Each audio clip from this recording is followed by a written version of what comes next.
Com s'ho farà per recollir l'acte d'eurodiputat? Miquel Iceta ha de ser designat senador per part del Parlament? Què ha de fer Pedro Sánchez si vol encetar un diàleg amb Catalunya? Quines condicions concretes cal posar a la investidura del líder del PSOE? Quina és la relació que té Oriol Junqueras, un a l'exili i l'altre a la presó? Són algunes de les preguntes que haurà de respondre aquest dilluns Carles Puigdemont, expresident de la Generalitat i candidat de Junts per Catalunya a les eleccions europees, en la roda de premsa que organitza l'Agència Catalana de Notícies. En la campanya de les últimes catalanes, concretament el 12 de desembre del 2017, Puigdemont va aprofitar el mateix contacte informatiu per indicar que tornaria a Catalunya en cas que fos investit president. Arriscar-se a ser detingut per les idees que et poden portar a la presidència és un risc que potser val la pena córrer, va assenyalar.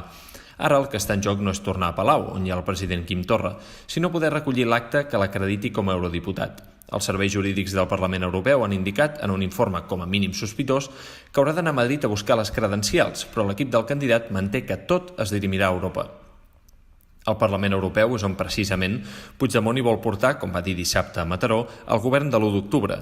Junts per Catalunya aspira no només a que l'expresident, sinó també Toni Comín i Clara Ponsatí tinguin un lloc a l'Eurocambra. Són dos membres de l'executiu que va promoure el referèndum i en provenir d'Esquerra, com és el cas de Comín, i de formar part de la llista de Jordi Graupera a Barcelona, com és el cas de Ponsatí, Puigdemont pot assegurar que la seva llista sí que té esperit unitari.